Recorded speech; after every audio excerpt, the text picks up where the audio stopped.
자, 전세 계약을 여러 번 하신 분도 계실 거예요. 근데 처음 하시는 분들도 계십니다.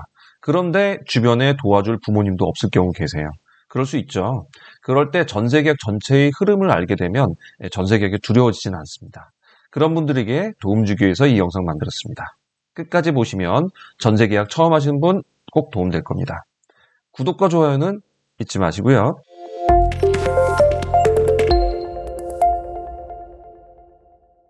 안녕하십니까. 속속TV 박병희 중개사입니다. 오늘은 전세 계약의 전체 프로세스에 대해서 한번 알아보려고 합니다. 전세 계약 하시다 보면은 이런 건 어떻게 돼요? 저런 건 어떻게 돼요? 이거 언제 해야 돼요? 막 이런 것들 모르시는 분들 계셔서 전체 프로세스에서 어떻게 진행되는지 한번 쭉 알려드릴 테니까 그 부분에 대해서 한번 알아보도록 하겠습니다. 자, 전세 계약은요. 처음에 집을 제일 먼저 보러 오겠죠. 집 보기를 먼저 합니다. 그러면 이제 집을 보고 마음에 들면은 선택을 할 거예요. 그래서 선택을 하면 이제 그분한테 계좌번호를 달라고 해서 보통은 가계약금을 입금합니다. 가계약금을 입금하면은 이게 효력이 있을까요? 예, 효력이 있다고 그랬죠. 그래서 저쪽에다가 그 카드 옛날에 가계약금에 대해서 효력이 어떻다라는 걸 좀 해드린 그 영상이 있어요. 그거 궁금하시면 클릭해서 보시면 됩니다. 자, 가계약금이 입금이 끝나고 나면 정식 계약서 작성 일자를 정하죠. 그래서 정식 계약서를 작성합니다. 자, 요 사이, 요 텀, 가계약금 입금하고 정식 계약서 사이, 요 사이가 계약이 된 걸까요? 네, 입금 때부터 사실은 된 거라고 봅니다. 그래서 입금 때 보통 계약 특정 문자를 보내드리곤 하죠. 그래서 요 정식 계약서를 작성하고 요때 날짜랑 어떤 거 뭐 다 정해가지고 작성을 합니다. 가계약금 입금할 때는 우리 한 6억에서 6억 5천, 용인 기준으로 보더라도 한 200에서 한 500만 원만 입금해도 보통 무난해요. 근데 이거는 전적으로 양 당사자가 정하는 거니까 그렇게 해서 사이에 결정하면 되고요. 정식 계약서 할 때는 계약서 작성할 때는 얼마가 들어가야 되나요? 전체 보증금의 10%가 들어가야 됩니다. 자, 은행에서는 5%에서 10%라고 합니다. 예, 전세자금 대출 실행하는 경우 있죠. 그럴 경우에 5%에서 10%까지 5%도 다 인정을 해줘요. 사실 계약금이라는 건 계약하는 데 대한 금액이지 얼마란 딱 금액이 있는 건 정해진 건 아니고 통상적으로 10%로 한다라고 했기 때문에 우리들이 대부분 10% 해온 것 뿐이에요. 그래서 5%도 가능하니까 그런 건 알아두시고요. 자, 이러고 나면 그 다음에 대출을 신청을 하죠. 네, 대출 신청을 합니다. 네, 대출 신청을 하게 되면, 자, 요 날짜부터 잔금하는 날까지, 이사하는 그날까지, 네, 잔금일까지, 보통 이거를 한 2달 정도 잡았다고 한다면, 대출은 잔금일서부터 한 달 내에 신청을 합니다. 왜냐면, 대출 심사 기간이, 유효 기간이 한 달이에요.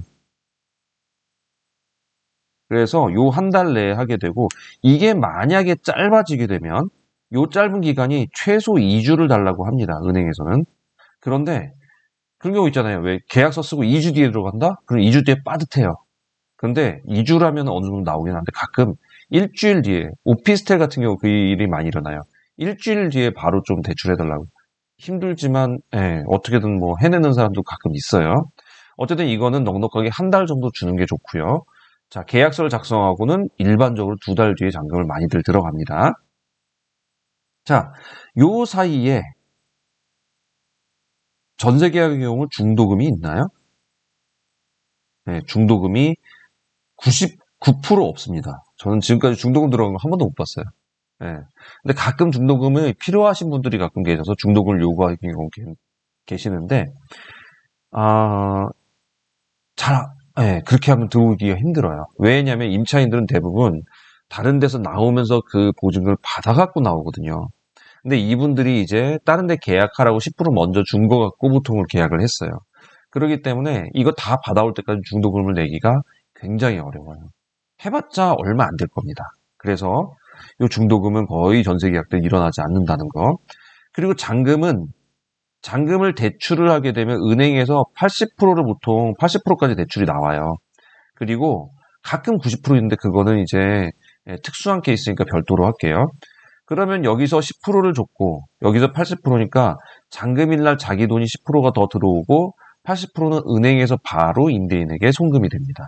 이렇게 해서 마무리가 되고요. 만약에 집주인한테서 여기에 대출이 있었다.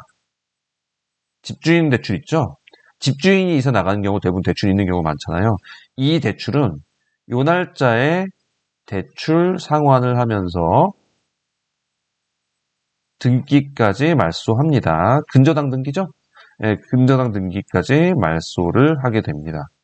자, 요 상환하고 등기 말소까지 해야 되는 이유는 차차 설명을 드릴게요.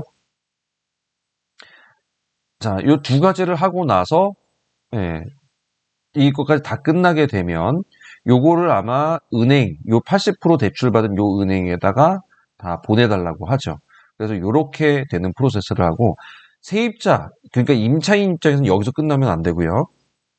정식 계약서가 작성됐을 때 요 시점에 바로 확정 일자를 받게 됩니다.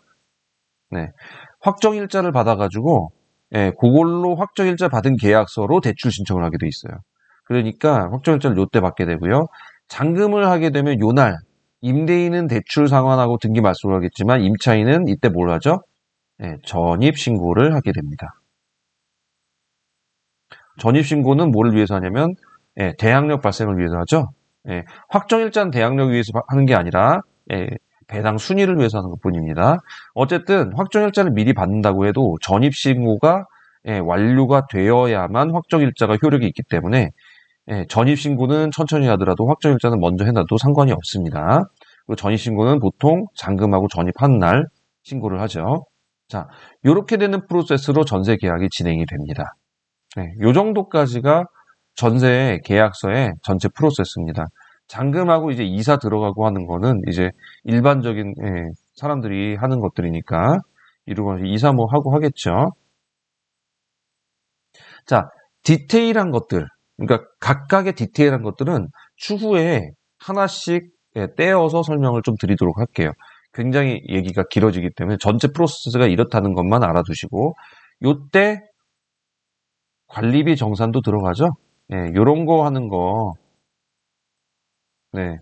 좀 디테일하게 알려드릴 테니까 다음번에 연재해가지고 이거를 좀 알려드리도록 할게요. 자, 그러면 다음번에는 임차인이 해야 되는 것들, 임대인이 해야 되는 것들 이거 좀 나눠서 한번 분리해서 하면은 서로에게 좀 도움될 것 같아서 제가 한번 그렇게 해보도록 하겠습니다. 자, 어떠신가요?